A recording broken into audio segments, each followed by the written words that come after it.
ग्रह नक्षत्र तारे और सितारे बदलते हैं अपनी चाल और आपके आचार्य बताते हैं आपकी राशियों के हाथ। मित्रों, शादी जय श्री कृष्ण। मैं हूँ आपके साथ पंडित आचार्य नीलेश शर्मा। आज का यह ज्योतिष का कार्यक्रम आपके लिए यानी कि मीन राशि वालों के लिए बहुत खास है, अति विशेष है। वर्ष 2025 का तीसरा महीना यानी कि मार्च का महीना आपके लिए कैसा रहेगा? क्या बड़े बदलाव, क्या बड़े परिवर्तन आपके जीवन में आने वाले हैं? ग्रहों का किस प्रकार से गोचर होगा और वह आपको क्या फल देने में सक्षम रहेंगे? नव ग्रहों का गोचर क्या दिखा रहा है? क्योंकि आपके लग्न या राशि के स्वामी बृहस्पति तीसरे भाव में रहते हुए इस महीने चंद्रमा के नक्षत्र में रहेंगे। तीसरे भाव में बृहस्पति का गोचर को अच्छा नहीं माना जाता, लेकिन पंचम भाव के स्वामी चंद्रमा के प्रभाव के चलते बृहस्पति इस महीने काफी हद तक अनुकूल परिणाम देना चाहेंगे। सूर्य के दोनों गोचर इस महीने आपके लिए अनुकूल परिणाम देते हुए प्रतीत नहीं हो रहे हैं। मंगल का गोचर भी चतुर्थ भाव में होने के कारण अनुकूल परिणाम देने में असमर्थ रहेगा। बुध का गोचर भी इस महीने अनुकूल परिणाम नहीं दे पाएगा। शुक्र का गोचर इस महीने आपके फेवर में परिणाम देना चाहेगा, तो वहीं न्यायाधीश शनि ग्रह से अनुकूलता की अधिक उम्मीद नहीं रखनी चाहिए। और शनिदेव का परिवर्तन भी होगा महीने के लास्ट दिनों में, तो आपके जीवन में जरूर बदलाव आएगा।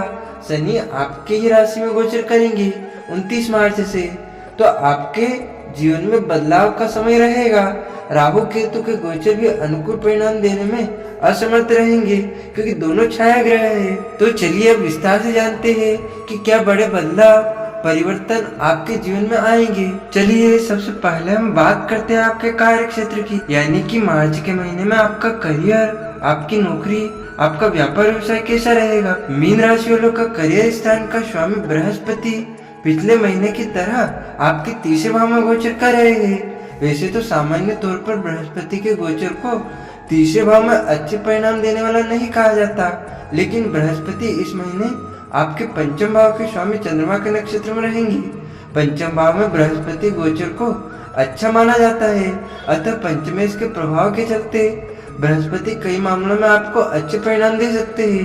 यद्यपि भागदौड़ अधिक करनी पड़ सकती है, यानी कि ऐसे लोग जिनकी जॉब भागदौड़ की है या जो लोग फील्ड वर्क करते हैं उन्हें इस महीने काफी अच्छे परिणाम मिल सकते हैं। वही व्यापार व्यवसाय को लेकर की गई यात्राएं भी काफी हद तक अनुकूल परिणाम दे सकती है। अर्थात ओवरऑल कार्य क्षेत्र के लिए महीना औसत से बेहतर परिणाम देता हुआ प्रतीत हो रहा है। यदि हम व्यापार व्यवसाय और नौकरी को लेकर अलग अलग बात करें, तो व्यापार व्यवसाय से जुड़े लोगों को सावधानी पूर्वक निर्वाह करने की आवश्यकता रहेगी। भले ही दसम भाव के स्वामी का काफी हद तक सपोर्ट मिल रहा हो, लेकिन बुध ग्रह का नीच का होना, साथ ही साथ सूर्य का पूरा सपोर्ट न मिलना इस बात का संकेत कर रहा है कि व्यापारिक निर्णय में रिस्क लेना उचित नहीं रहेगा। अर्थात यदि आप किसी मामले के अच्छे जानकार हैं और उस काम को पहले से कर रहे हैं तो कोई बड़ी दिक्कत नहीं आएगी, लेकिन कोई नया प्रयोग इस महीने करना उचित नहीं रहेगा। वहीं नौकरी पेशा लोगों की बात की जाए तो उनके लिए महीना तुलनात्मक रूप से बेहतर परिणाम दे सकता है। हालांकि छठे भाव का स्वामी सूर्य इस महीने बहुत अच्छी स्थिति में नहीं है, लेकिन इसके बावजूद भी बृहस्पति जॉब के मामले में अच्छी खासी मदद कर देंगे। आपके सहयोगी आपका सपोर्ट करना चाहेंगे। यदि आपका फील्ड वर्क है तो आप उस मामले में अच्छा कर सकेंगे। नौकरी में परिवर्तन इत्यादि के लिए भी समय सपोर्ट कर सकता है, लेकिन यदा कदा कोई रिस्क लेना उचित नहीं रहेगा। अब हम बात करते हैं आपकी आर्थिक स्थिति की, यानी कि मार्च के महीने में आपकी कमाई व आपके खर्चे कैसे रहेंगे। आर्थिक मामले की बात करें तो इस महीने आपके लाभ भाव के स्वामी शनि ग्रह द्वादश भाव में बृहस्पति के नक्षत्र में है। लाभेश का द्वादश भाव में होना अच्छी बात नहीं है, लेकिन बृहस्पति के नक्षत्र में होने के कारण थोड़ी सी राहत मिल सकती है। अर्थात आमदनी के मार्ग कमजोर होने के बावजूद भी आपकी मेहनत के परिणाम आपको मिलते रहेंगे। हालांकि महीने के पहले हिस्से में सूर्य के निकट होने के कारण शनि ग्रह की स्थिति कमजोर रहेगी। ऐसी स्थिति में महीने का दूसरा पक्ष आमदनी के दृष्टिकोण से बेहतर कहा जाएगा। मंगल ग्रह की अष्टम दृष्टि भी आपके लाभ भाव पर है।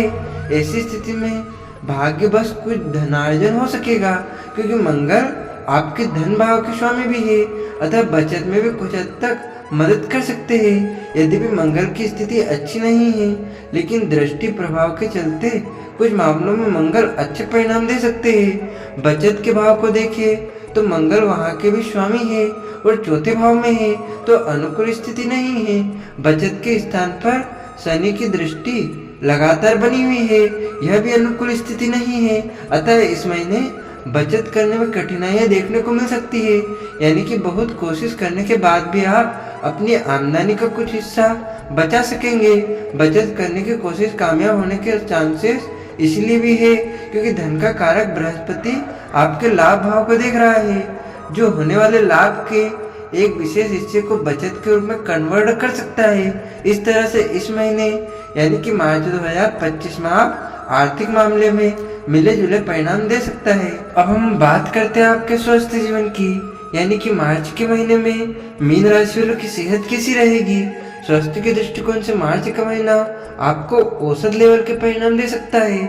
सबसे पहले हम कमजोर स्थिति की बात करें तो लग्न पर नीच के बुध तथा राहु केतु के प्रभाव को हम नकारात्मक मानेंगे।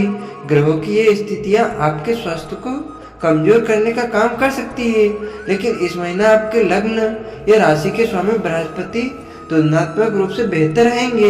वैसे तो तीसरे भाव में बृहस्पति की स्थिति को अच्छा नहीं माना जाता, लेकिन इस महीने बृहस्पति आपके पंचम भाव के स्वामी चंद्रमा के नक्षत्र में रहेंगे, अतः तुलनात्मक रूप से बेहतर कहे जाएंगे। इसलिए स्वास्थ्य में छोटी मोटी समस्याएं देखने को मिल सकती है, लेकिन बड़ी समस्याओं को आने से बृहस्पति रोकेंगे। चौथे भाव में मंगल के गोचर को चोट खरोच लगवाने वाला या देने वाला माना गया है। विशेषकर वाहन इत्यादि चलाते समय चोट लगने का भय रह सकता है। ऐसी स्थिति में इस महीने वाहन इत्यादि सावधानी से चलाना है। जिन लोगों को हृदय से संबंधित कोई परेशानी है, उन्हें इस महीने अपने चिकित्सक से समय समय पर परामर्श लेते रहना चाहिए। दवाओं के सेवन इत्यादि में लापरवाही बिल्कुल नहीं बरतनी चाहिए। विशेषकर महीने के पहले हिस्से में जब सूर्य शनि के साथ द्वादश भाव में रहेंगे, तब विशेष सावधानी रखनी है। अर्थात स्वास्थ्य के दृष्टिकोण से मार्च का महीना थोड़ा सा कमजोर है। विशेषकर महीने का पहला हिस्सा तुलनात्मक रूप से ज्यादा कमजोर है, जबकि दूसरा हिस्सा बेहतर परिणाम दे सकता है। अतः स्वास्थ्य के प्रति जागरूक रहते हुए उचित आहार विहार अपनाकर आप अपने स्वास्थ्य को मेंटेन रखने की कोशिश करते रहे। ऐसा करने पर स्वस्थ समस्याओं के आने का भय कम रहेगा। अब हम बात करते हैं मीन राशि वालों के प्रेम जीवन तथा वैवाहिक जीवन की। मार्च के महीने के लिए यदि आपके प्रेम संबंध की बात की जाए तो इस महीने प्रत्यक्ष रूप से किसी पाप ग्रह का प्रभाव आपके पंचम भाव पर नहीं है, अतः सामान्य तौर पर प्रेम संबंधों में अनुकूलता देखने को मिलेगी। प्रेम का कारक ग्रह शुक्र उच्च अवस्था में आपके पहले भाव में है। यह भी प्रेम के दृष्टिकोण से एक अच्छी स्थिति कही जाएगी। कोशिश करने पर आप अपने लव पार्टनर से मिल सकेंगे, बैठ सकेंगे, बातें कर सकेंगे, उनके साथ फिल्म देखना जैसे मनोरंजक कार्य भी कर सकेंगे। लेकिन प्रथम भाव पर नीच के बुध और राहु के प्रभाव को देखते हुए अमर्यादित आचरण करने से बचना जरूरी रहेगा, अन्यथा बदनामी का भय रह सकता है।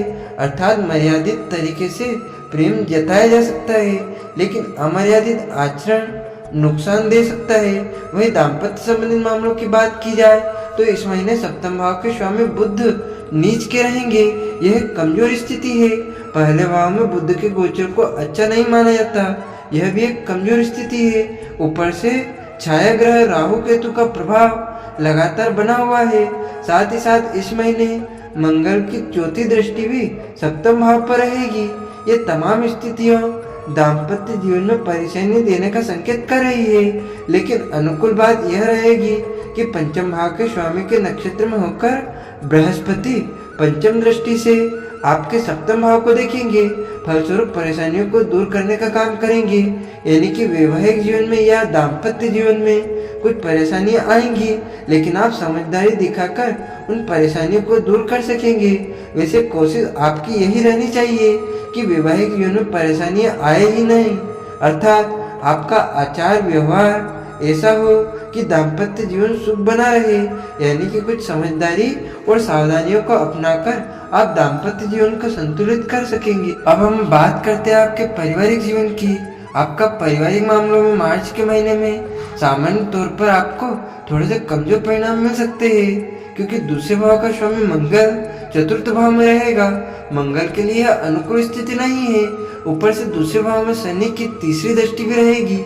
ये दोनों स्थितियां परिजनों के बीच कुछ असामंजस्य देने का काम कर रही है। ऐसी स्थिति में छोटी छोटी बातें बड़ी बन सकती है। समझदारी इसी में है कि छोटी बातों को बड़ी बनने से ही रोका जाए, उन्हें छोटे लेवल पर ही रोक लिया जाए। बेवजह के वाद विवाद से बचना भी समझदारी का काम होगा। भाई बंधुओं के साथ इस महीने संबंध सामान्य तौर पर अनुकूल बने रहेंगे, क्योंकि तीसरे भाव का स्वामी उच्च का है और तीसरे भाव में पंचम भाव के स्वामी के प्रभाव से युक्त बृहस्पति का प्रभाव रहेगा, जो भाई बंधुओं यहाँ तक कि मित्रों के साथ भी आपके संबंधों को अच्छा रखेगा।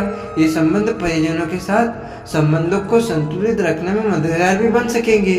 घर गृहस्थी से जुड़े मामलों में इस महीने बहुत ही सावधानी पूर्वक निर्वाह करने की आवश्यकता रहेगी, क्योंकि चौथे भाव में मंगल का गोचर अनुकूल परिणाम नहीं देगा। चौथे भाव का स्वामी नीच अवस्था का रहेगा। ये दोनों स्थितियों पर गृहस्थी से संबंधित मामलों के लिए ठीक नहीं कही जाएंगी। अतः इस महीने उपयोगी चीजें बीच बीच में खराब रह सकती है। उनके रखरखाव पर इस महीने आपको अपेक्षाकृत अधिक ध्यान देने की आवश्यकता रहेगी।